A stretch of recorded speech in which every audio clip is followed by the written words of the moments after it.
ndinonzi Brenda Rwanga. Tinokukwazisai mhuri yeZimbabwe apo tiri munzvimbo yeBindura, Mashonaland Central Province. Uko kwakaitika chituko chinoshamisa, chinotyisa. Amai vakarwara vakaendeswa kuHarare. Pavakaenda kuHarare vakasvika vachizonoshaya vari ikoko. Murora wavo wakasiya ari kumusha, akabva atero kunochema amai. Achisvika ikoko akabva adonhawo ari panhamo ndokubva atongoshaya ipapo. Zvinova zvakashamisa vanhu. Senguva dzose, don't forget to subscribe to Drumas Media. Drumas Media, taking you to another level.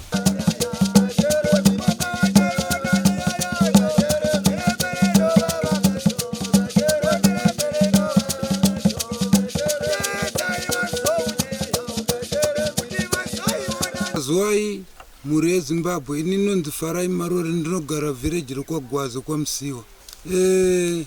Amai wangu wakarwara nguva refu, wachirwara. Kurwara kwakaita waitiwa uenda kwazukuru wavo, kuenda kwazukuru kuwana wasisi. Vaisimbirwa nei amai? Amai waingoti mumusi vanongonota kuti ndiri kurwadza kana nemuchest, dzimwe nguva kana mutsipa wachidaro. Semunhu anga akura. Wakabva waenda kuHarare kwazukuru, wabva ikoko bva azoenda kwaBhora. Pawakaenda kwaBhora ndopa wakashaika usiku kuma-12 ndichifonerwa. Ndafonerwa kuma-12. Inini mudzimai wangu ndiye akandifonera. Zvikanzi mazvinzwa here zvaitika? Ndikati ndazvinzwa. Zvikanzi alright, tozotaura mangwana makuseni. Then mangwana makuseni kwachena akanditi aiwa takurai musikana Lucia nemuzukuru Dhani aripo, muye paMusiwa tiwape chikafu waende nacho kumusha, isi toenda kupi? Toenda kunhamo. Ini ndopa ndikadzika kuenda paMusiwa. Zvechokwadi tikasangana nawo, akapa wana zvinhu akaenda nazvo, isi tikaenda kwatiri kuenda. Tasvika kwataenda isisu, chandiri kunyatsa kuziva ndechekuti takubuda kuenda kunotenga bhokisi raamai, ivo wakandishedza kuti dzokai kunoku, ini ndikadzoka. Zvikanzi ko zvamakuenda mese kudai, sisi tosara tichiita sei? Ini vandadaiyo mina ndibvunza amai Pau, pane muzukuru wangu aripo. Vandabvunza amai Pau, zvikanzi aiwa sikuru aripo ngawapedzerani, imimi sekuti todafanira nemi. Vatafamba tesi tibva taenda. Pandikadzoka ndapedzisira kungoona achiuya neplate. Wakauya neplate ine sadza. Zvikanzi plate jesadza. Ndikati aiwa sadza ndisati ndakuda. Kana ndauda sadza ndichakuudza. Ndobva ndikagumira kutaura navo. Chakazoitika pakazouya maprofita. Wakutaura kuti hanzi wadonha. Wadonha bva takurwa kuendesiwa mumba.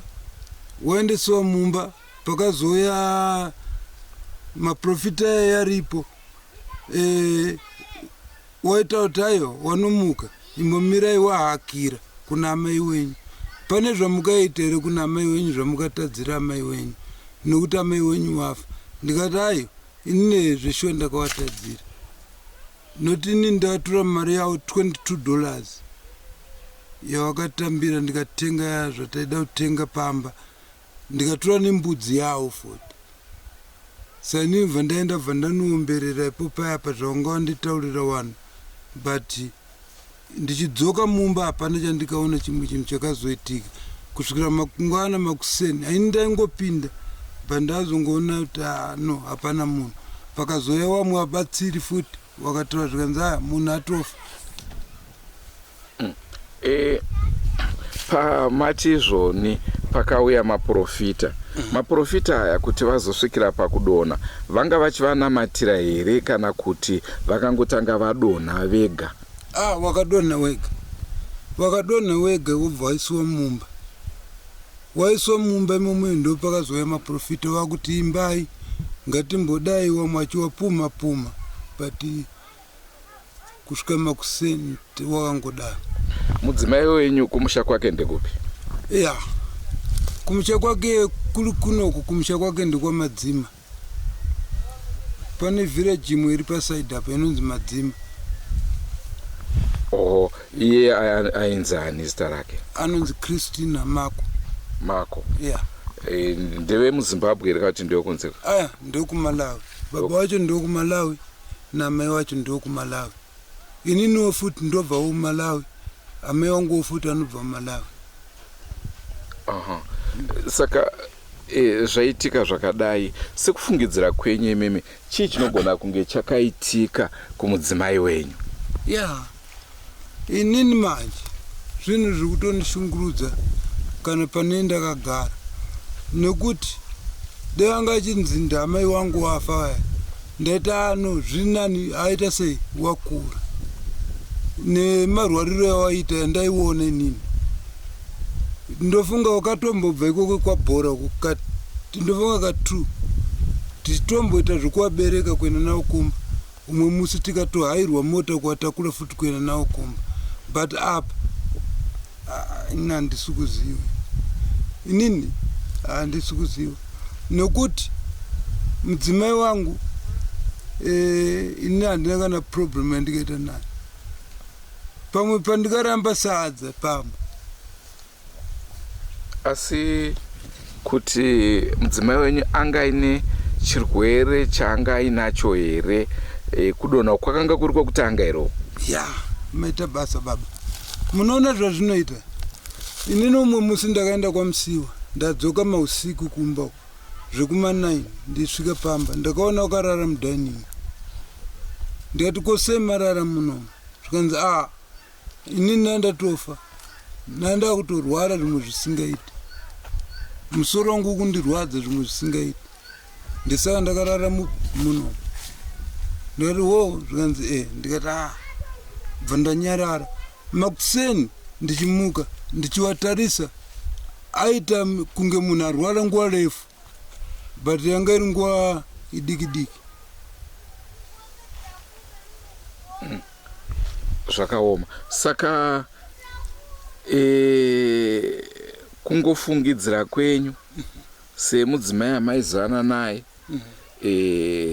munhu amamajairana naye, amborwara sekudaro, zvazoitika futi izvi, kufungidzira kwenyu tingati chii?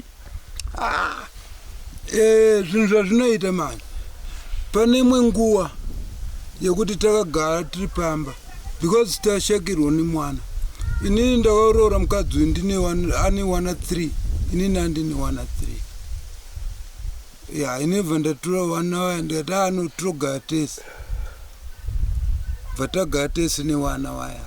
Handiti pakazofa mukomana anonzi Ashwin. Afa mukomana wewe takaenda kuna Ashwin aive mwana wani? Mwana womudzimai wangu. Afa kudaro takaenda kunhamo kuHarare. Tadzoka pakapuwa date tiri kunzi musi wa6. Handiti patauya kumba. Tauya kumba, inini wega wakataura kuti musakangana kuti musi wa6 haufaniri kukwana, inini ndisandaenda sei? Ndisati ndaenda. Ndikati aiwa, munotoenda. Musi wa6 usati wakwana. Pakauya message yekutoti hakuchisina nyaradzo. Nyaradzo yakaita sei? Yakachinjwa. Wakandiudza zvikanzi aiwa, mukaona nyaradzo yachinjwa. Inini ndauda kuenda futi kumeeting ikoko. Musi wa6 wacho iwo ndakutosumuka, ini ndakananga kupi? Kuairport. Chingondigadzirirai ndinange kupi? Kuairport. Ndida kunosangana nehanzvadzi dzangu kuti sei nyaradzo yachinjwa. Ndikati aiwa hazvina kuipa. Awa ndite zvarawo tsano wangu awo. Takabva tafamba tese kubva kumba uko natsana nenini nemadzimai angu takavaperekedza musi wa6 wachitoenda. Tsana wakadzokerera parodha pakadai, ini ndikanosvika nawo paMusiwa, wakakwira wakaenda. But ni chinhu chihombe chavanga vachitaura, waita kuti mwoyo wangu ukundirwadza. Wadzimai wenyu? Aita kuti mwoyo wangu ukundirwadza inini, nekuti mwana kufanira kuziva kuti kunofiwa, but mafiro yacho ya waindiudza nyaya iyo. Mafiro akaita mwana wavo. Then ubva waenda sei? Bva waenda kuairport. Chii chakange chanyasouraya mwana? ya pokutanga zvakanzi abatwa TB ndikawatsvagira mari ndikati endai munoita sei munoona kubva wadzoka zvikanzi aiwa kukudiwa mari kuchipatara but mari manje hakuna kwatinoiwana neraiwa hazvina mhosva miratitengesa mbudzi sha vandatengesa mbudzi kumachawa kwamusiwa handiti ndikawapa mari ubva waenda ikokuya ukuka wakabva washaya mari wanzi wakuda mari futi imwe $40 handiti wakandifonera ndiri kuno kuti $40 yacho wakanozopuwa futi niwazukuru wayo kwabhora waya zvikanzi aya zukuru andipa $40 saka takuenda kuvi ndakudzokera futi kuharare ndikadai enda kana watopuwa mari zvatoita zvakanaka bvapuwa mari bvaenda kukuyo. Ini ndinonzi John Joswa ndinogara kwaMadzima village. Ndini hanzvadzi yomuchakabvu muroora akashaya. Ndanga ndichigara nawo nguva yese ava nditsano wangu naivava sisi vangu. Maruzevha edu angori pedyo nepedyo zvokuti nguva yakawanda ndinenge ndiri kumba kwavo. Saka chiitiko ichi inini ndakatanga kufonerwa uri musi wechitatu kumanheru. Patakaziviswa nevakanga vari kuHarare vachiti izvo mukwasha wedu amai vake vakanga vafa kuchipfumbi famu kwaBhoro. Saka nekudaro tanzwa runhare iroro takati aye zvinezvi kwadoka tozoenda mangwanani takamuka tichienda kuchipfumbi famu kuya tichiendera nhamo yaamai vemukwasha vangu. Tiri munzira imomo ndimo takafonerwa tichinzi izvo muri kuziva here kuti sisi venyu vakadonha nezuro usiku kuma9 asi nanhasi havasati vaita sei vasati vamuka. Ndikati zvisinei tatoyewo munzira tiri kuuya. Ndipo patakazonosvika nanga ndine mwana wangu mukomana anonzi Simba ndiwana handinaye tiri vairi.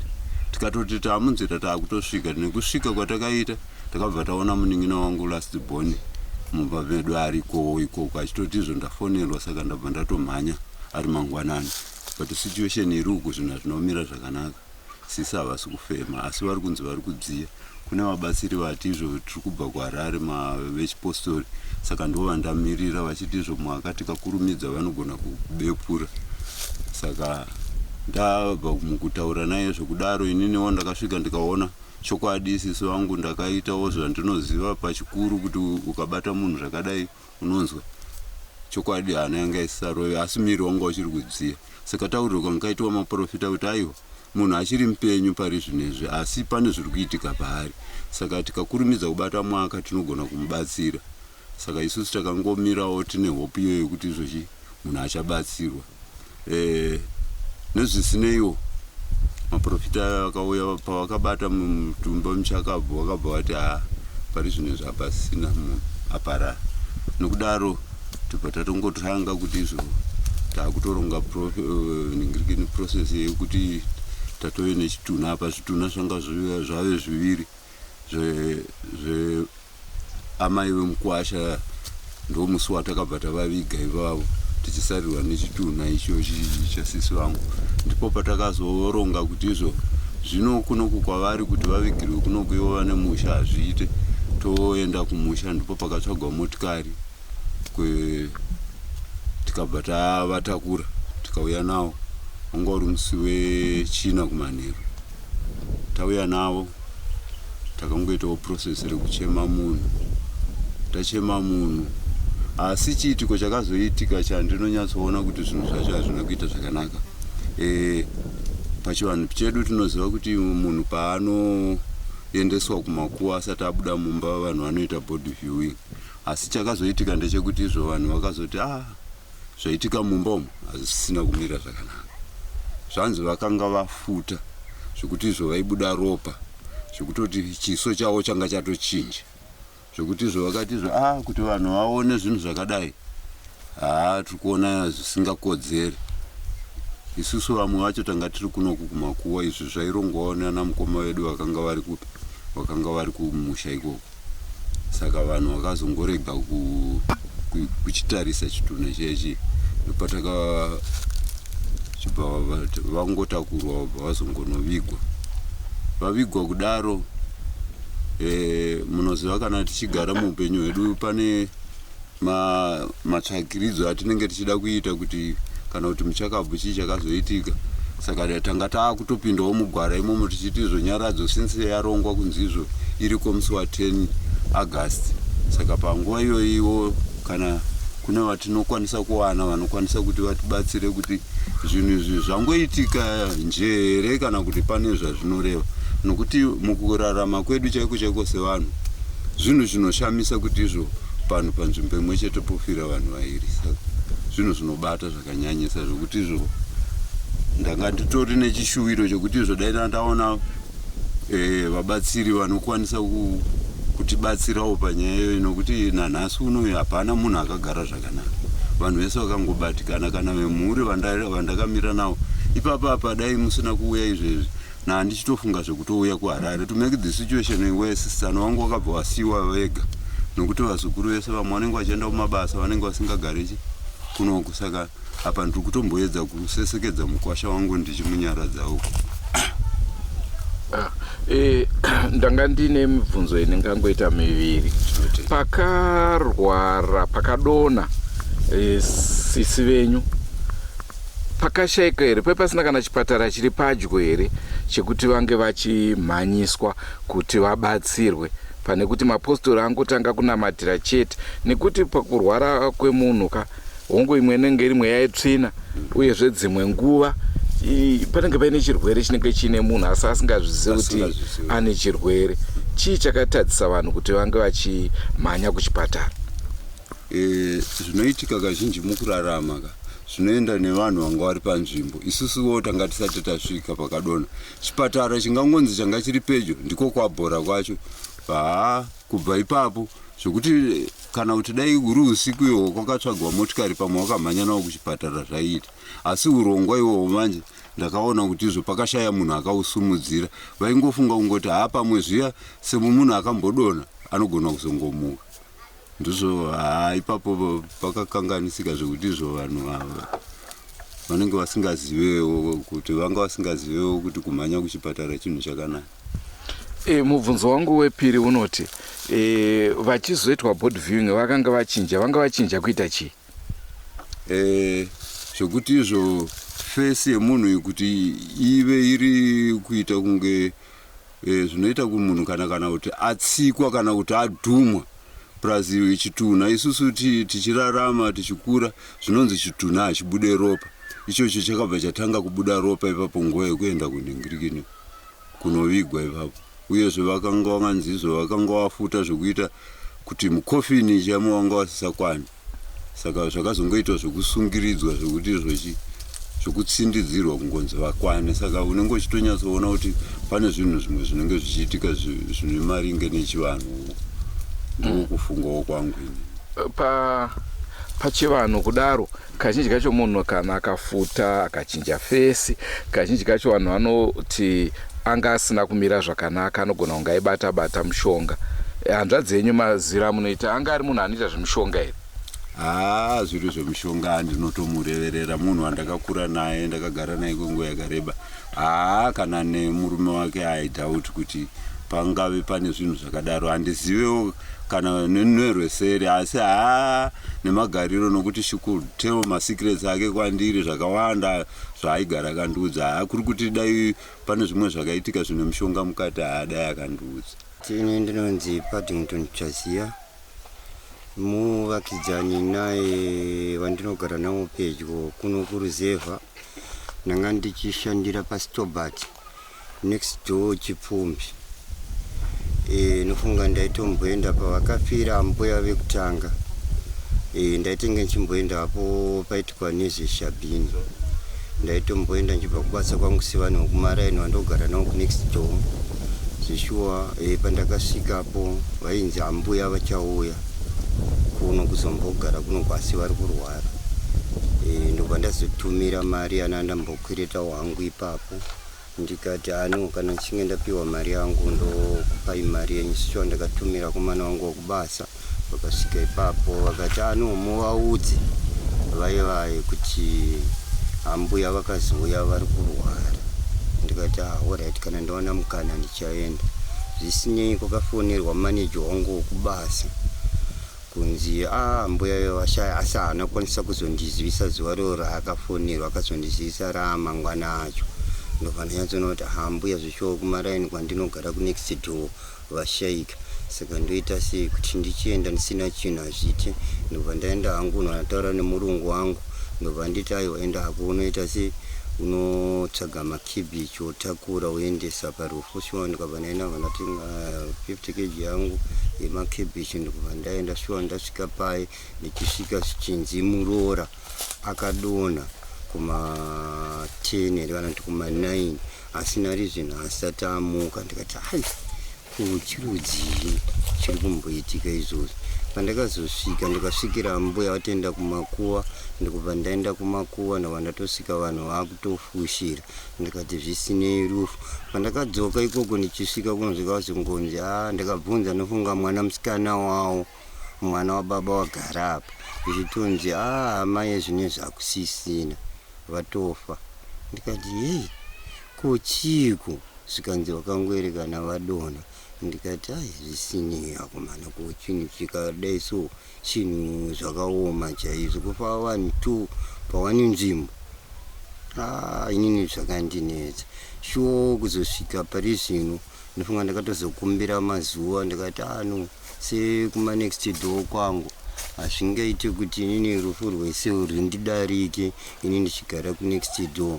Ndikaenda pandakumbira kubva ndauya, ndakatoya marimwe nezuro Saturday kuti ndibvona yosiya zvishuwa. Ndasvika zvekuti vamwe vangu vachienda kunonyaradza murumo, zvinhu zvakaoma kuti wobva wafirwa naamai nemukadzi. Saka achazokunyaradza kufa kwaamai. Ndakanyatsoona hapana. Shuwa ndanichinyaradzana naye ari kungogara achichema, kushungurudzika ndichimunyaradza kuti shamwa zvinhu zvinoitika ndokunonzi kukura, nokuti mukukura unosangana zvakawanda.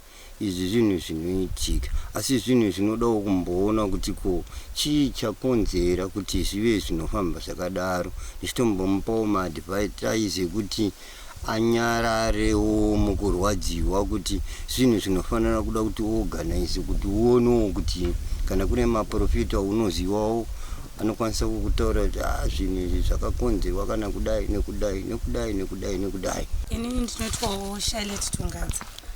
Chiitiko ichi, kufa kweMurora pazvakaitika ndanga ndiripo. Ambuya ava vakashaya vanga vari gogo, vanga vari sahwira mumusha medu. Saka pavakanzi vashaika pandati regai ndiende ndonobatana nevamwe. Ndobva taenda. Tichitosvika amai ava vakatotitambira. Maita basa mauya zveshuwa kuzotibatsira panhamo. Kati alright, ngoti regai tingoita sei tingouya sezvo tiri vashoma zvedu. Ndobva tagara, vakatobika. Vapedza kubika, isusu tanga tiri mumba. Ndobva watozotishedza vakati vasikana chibudai. Ndimema amuroti kofini kana rauya muda kuzorivhara nemazambia. Chibudai kofini raita sei rauya. Ndobva tabuda. Ndobva tapinda mumba zvemaminitsi mashoma. Ndobva vazoti achiuyai mudye. Ndobva tasvika zvisho vakatipakura chikafu tikadya. Tadya ndobva vagara. Saka vakapiwa poto nemuzukuru zvikanzi gogo, bikai muriwo uyu, kana mapedza mozondiudza. Ndobva vabika muriwo yanga iri huku. Ndobva vaenda mumba vakati ndapedza muzukuru kubika. Zvikanzi zvoni handisati ndakuda kudya gogo, kana ndakuda kudya ndichazokuudzai. Vangu vakatobereka muzukuru wavo kumusana. Ndobva wadzika, ndobva wasvika, ndobva wagara kusaidi kwemoto. Ndobva wapfugama pana umwe amai, so vanga vatabva navo kuno. Zvikanzi sawira, ndiri kunzwa kadzungu so. Zvandiri kunzwa panapa handisi kumbozvinzwisisa. Ndobva wangoti zvandiri kunzwa so, ndovakawa mashoko avo kuita sei ekuguma. Amai vaye ndobva vavabata maoko zvikanzi achiburutsai mwana ari kumusana. Ndobva vavararisa pasi vachifungidzira kuti pamwe munhu angofenda. Semunhu anga ane pfungwa dzakanyanya kuti anga asina mazuva abva kunoshayikirwa nemwana wake, apa amweni wake futi ubva vashaika. Ndobva vati aiwa kufenda vanhu pomai munhu. Vakaedza kupuma chiti mupei mhepo, asi handidi kunyepa. hapana zvazvakabatsira, nokuti panguva yavakadonha vakaita sekunge munhu akabatwa mazwi ane zvaari kuda kutaura asi havana kukwanisa kubuditsa kuti vaida kuti kudii. Panguva iyoyo ndopa vakabva vangonyarara. Vanhu ndobva vati shedzai madzibaba, ndobva vashedza madzibaba. Madzibaba vaya vakangoitawo munamato yavo vachiti vanhu imbai zvinoita zvakanaka, vanogona kunonoka zvavo kumuka, asi vachaita sei? Vachamuka. Saka takazongorara usiku hwese tine tariro yekuti vachaita sei? Vachamuka. Asi kuchiedza ndopakazosvika imwe hanzvadzi yavo, ndobva apinda mumba, ndobva abuda bva anochungurawo vamwe vavo, ndobva vauya. Ndopa wakazozivisa vanhu kuti munhu aita sei? Munhu azorora. Saka zvinova zvinhu zvakakachamadza vanhu vazhinji. Upenyu idova ndo mafiro akaita muroora. Vanhu vese vomunharaunda vane mubvunzo kuti chii chakauraya muroora, asi nokuda kwekushayikwa kwemari muroora haana kukwanisa kuitwa postmortem. Zita rangu ndinonzi Brenda Rwanga. Senguva dzose, don't forget to subscribe to Drumas Media. Drumas Media, taking you to another level. Goodbye my friends, goodbye my friends, wakamboonana tichazoonana nerimwe zuva hama dzangu. Goodbye my friends, goodbye my friends, wakamboonana tichazoonana nerimwe zuva hama dzangu. Ini ndokwenda kubasa kwangu, iwe makiwe mkaranga,